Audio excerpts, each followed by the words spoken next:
Hello and welcome to a mini episode of MrBenn Makes. Today we are printing Thermal Detonators from Star Wars. Remember to like and subscribe and hit that notification bell. So yeah, this is just a quick, this is an 8-hour long print. But firstly, a quick word from a group that's sponsoring me today. This is a group where we pretend to be clone troopers. It is a role-playing group where you pretend to be a clone trooper. Look, that's me and my post about selling things. It's actually a really good group. I'm in it myself.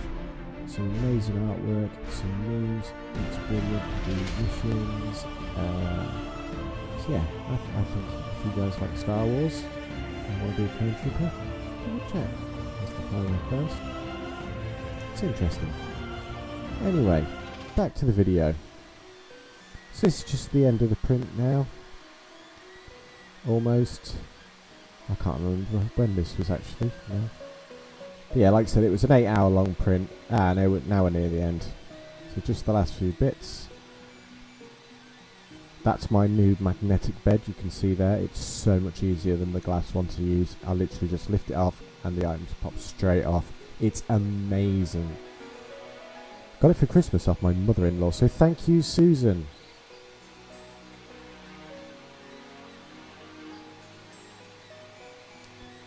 Alright then, now that's off the bed. My nice new background for painting. Here's the top half of the thermal detonator. Here's the bottom half of the detonator. Here's a light. And the trigger mechanism slide. There is a small bit of support structure left on the print, so we will be removing those shortly. I will be using X1 black for the main paint of the body as well. A bit of gunmetal for weathering. Sorry, that was blurred. Titanium silver as well, I think that was, or gold. That's titanium gold, so it's titanium silver and titanium gold. Red. And then finally, where is it? There we go. Ocean grey. I think that one was. But first, we need to sort out the supports. So I'm just trying to get a tool. It'll help me in a minute.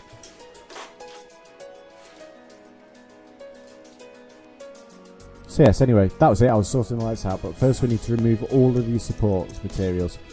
So first take out the centerpiece, won't need that, chuck that in the bin. And the other centerpiece, it literally just snaps right off. Take a bit of stringing out. And now just small little tabs on the outer casing, just snap those right off. Some smaller ones as well, I'll get back to those. And snap. I kind of like breaking off the supports, it's kind of nice.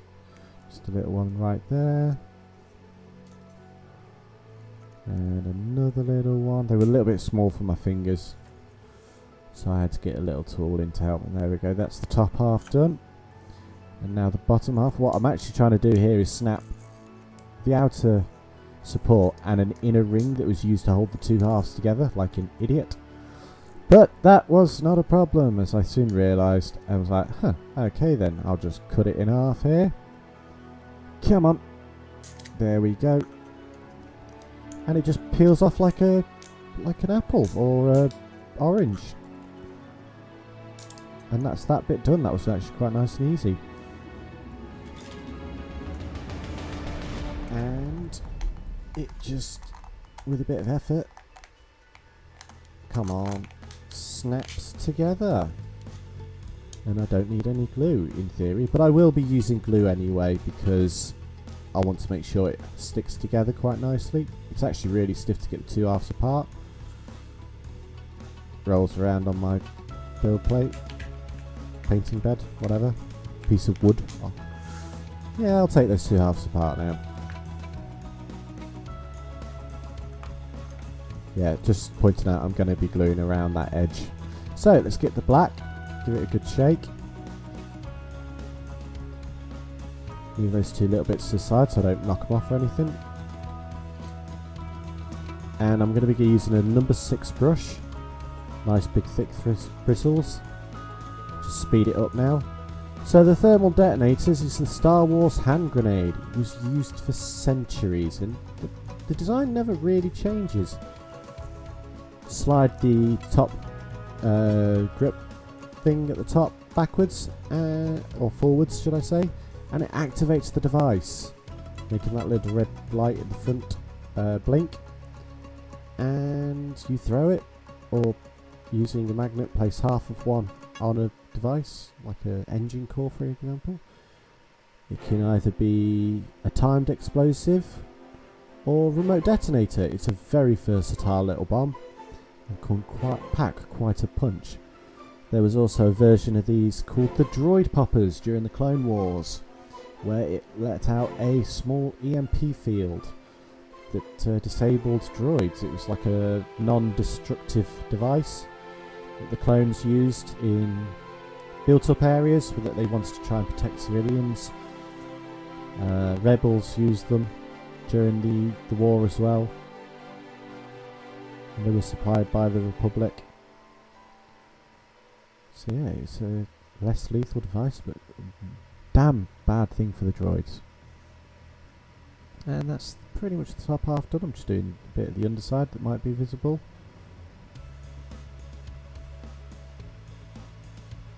What I'm doing here is just sort of painting the raised up bits so that I can put it down and not get paint stuck everywhere. I then forget to carry on finishing that bit. So now the under half, as you can see, I've already got paint on my hands, so I'm like, whatever.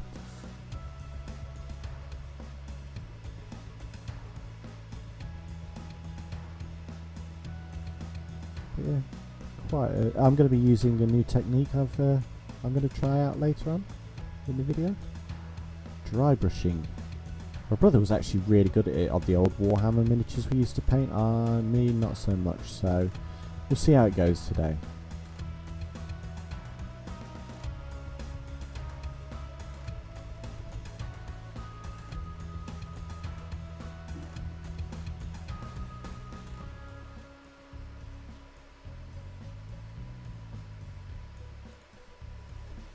Yeah, just painting away. It's actually really nice to just lather the paint onto this and just get it done with. I was thinking about spraying it, but when I recorded it, kind of snowed a lot. So I just went with the old hand brushing technique. Much more personal that way. Much nicer, feels better to do it that way.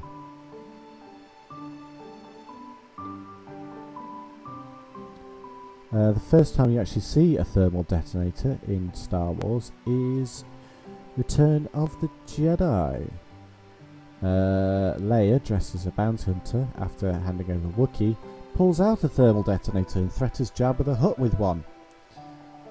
And then they're used a lot from... they're actually not used often in the live action stuff.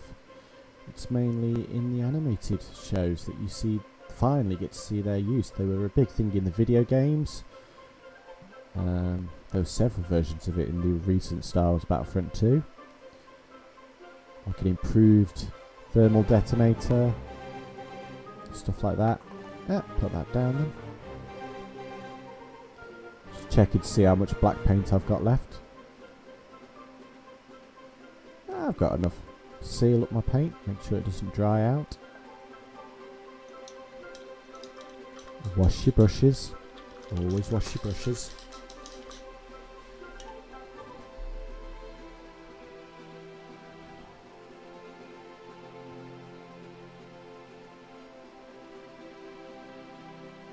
Okay then, I think we're about to move on to the smaller items.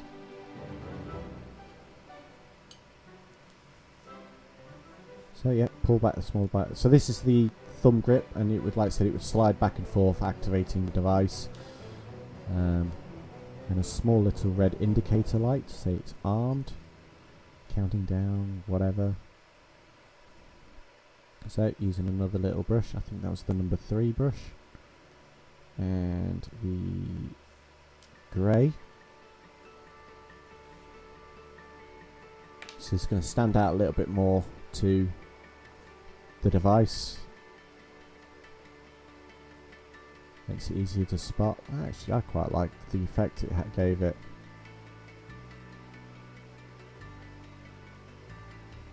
So one technique I'd heard about online is I could have sprayed it black, sprayed it silver, and then sanded it down, but I didn't want to do that in case I damaged any of the detail, so I went with weathering with dry brushing instead.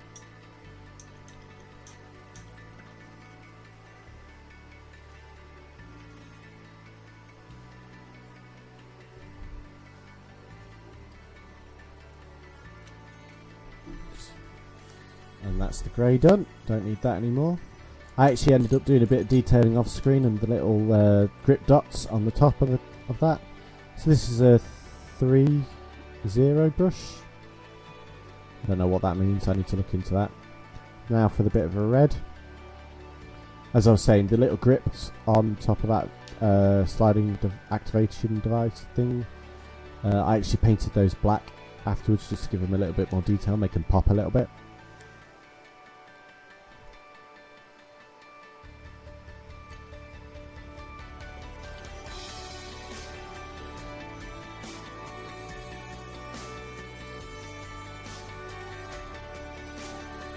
So I'm just trying to figure out a way of gripping this without getting paint everywhere, so I use a pair of tweezers.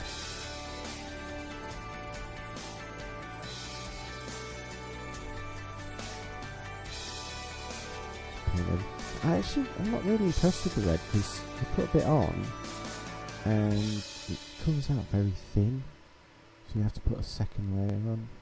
Oop, dropped it. Come on, turn over. There we go. Yeah, I'll just leave that now over there to dry. I'll put another layer on later. I'll do that in post-production when I just do my little touch-ups off screen.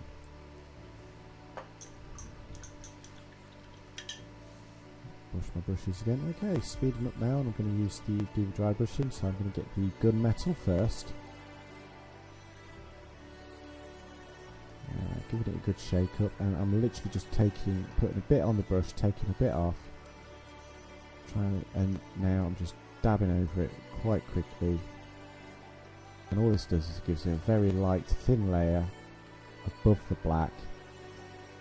So there's the two halves, and you can't really see it with the way the light's shining on it, unfortunately. So that is a shame. It's much better in person. And then just put the two halves together. You can kind of see the difference that it makes.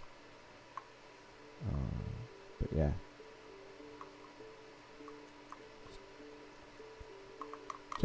Not even gently, just randomly going over with it with a brush.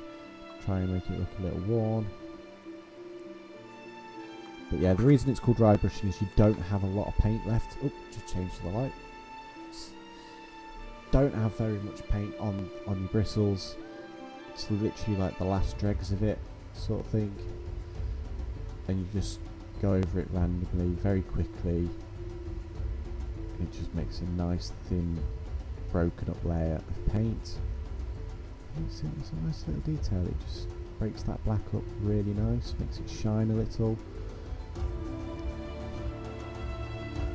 So the reason it's so shiny, I've got a cheap circle light off of Wish on a stand.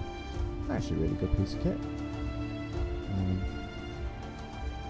With the current setup I've got, I won't be able to get it between the camera and me, so it's going off to one side at the moment. But oh well. And you can see a bit better of the dry brushing just there.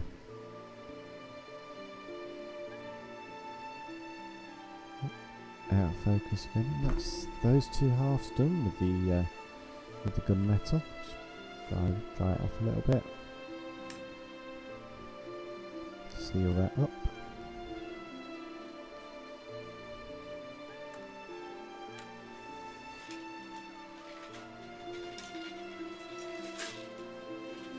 And now I'm going to get a part of the offcuts because I had an idea. Just snap a piece off.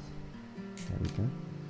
There's 3 little holes in the bottom of the body, and you can actually see inside it, so I thought, you know what, I'm going to cover those up, and I use, like I said, I use a bit of the old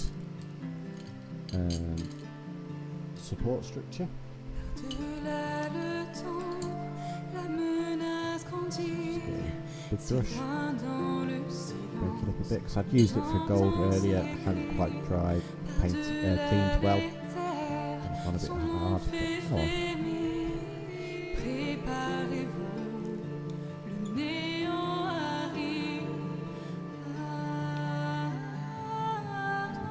Titanium gold to use for the 3 little gold lights that would be in that middle section. Just layer on. And this will be super glued inside behind the holes later on in production. See that when I put these 2 bits together. It's just flying about all over the place, so I'll just grab it with my hand. I was trying to be clever.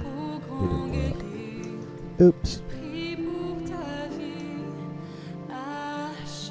Dry my brush off again. I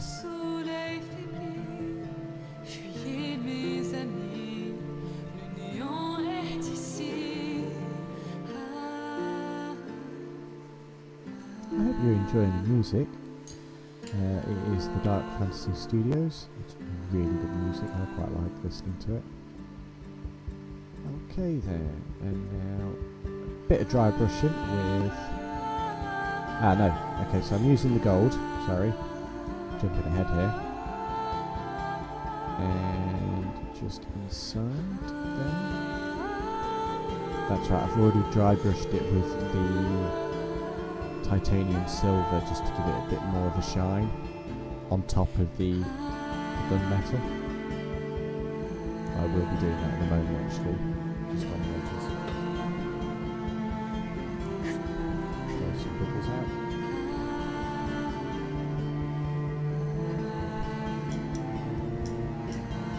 Brush off again. Always make sure your brushes are nice and clean, otherwise they solidify overnight and ruin the brush. I've seen it happen a few times, especially when you've got nice expensive brushes. You really don't want to ruin those. Okay, now the titanium silver. So I've got chrome silver and titanium silver. The titanium silver is a lot duller than the chrome, but still just as nice. So I get a cheap brush, the bristles are sort of spread out a little bit. Perfect sort of brush for dry brushing on. Try and get as much as the excess paints off, and I'm just doing the edges. Rub some on the paper over there. Still a little much, but actually it'll do. I'm just doing the edges here where paint would have worn off the device as it's moved about.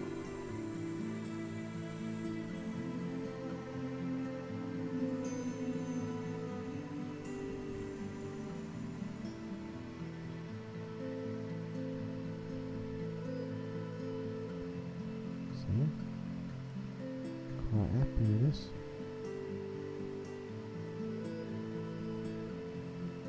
This is for a friend of mine, by the way, so he will be getting those shortly after this video's gone live. I've got one more to paint for him, and I'll be using similar methods. So you know who you are, mate. I hope you enjoy these. I'll do some around the top here as well. Maybe just a quick amount. Well, that's the base. And finally the top half. Just a bit more around the edges. Try and make it look nice and worn.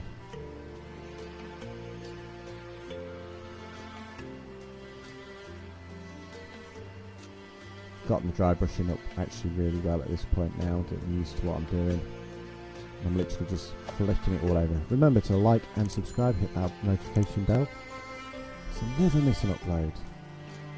Yes, I am saying it again, it is that important right now to me.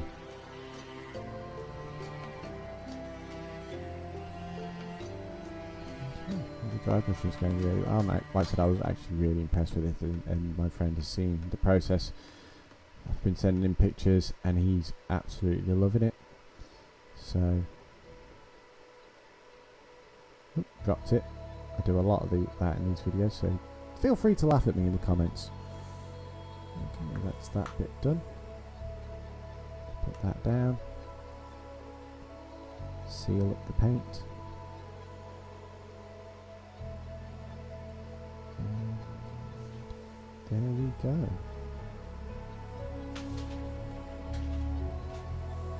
So now our fateful blue Gorilla Glue. Give that a good shake, get the glue down to the end of the nozzle. And I'm just going to start with the light. So just a little bit around the hole. And I do actually end up getting it all over me because it's actually really hard to just squeeze it in like that. It refused to go in, it just squeeze and squeeze. I was actually really worried I was going to break the shell.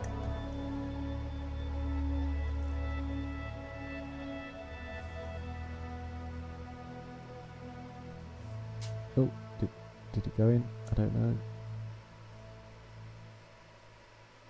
I think I ended up actually pushing it against the board. There you go, you can see me pushing it against the board there. Yes, I'm actually above, so this board is actually turned around, so I'm coming from the top, but to me that's the bottom of the, yeah, never mind. Anyway, just a bit on the inside now to glue on that gold plate I painted earlier. There we go, that should sit there quite nicely. It didn't move, it hasn't moved as far as I'm aware. So there you go, you can just have a look inside now, it is filled in. There we go. Try to get it to stand up so it doesn't move, but it stayed pretty square on, so I was happy with that. Now for the top, for the arming trigger, shall we call it? That just slides straight on in. Bit of a squeeze and that's that one in. Quite happy with that. And now the final bit. Oops, rub off some excess glue. Wait, I've just sealed it up. What am I doing? Why have I sealed up the glue? I need the glue. Just check that's still set. I'm like, you know what? I definitely need that glue. Take the lid off again. Just around the insides now, there's actually a little lip where the two halves join. So I just put a dab of glue all the way around. And then line up the two halves so they're facing the same way.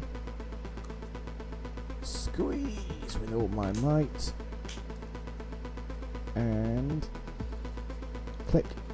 Soon, maybe. Yep, just checking it's all in properly. And there we go, one thermal detonator from the Star Wars universe. Slide back to activate, or slide forward to turn it off. There we go. Thank you and good night.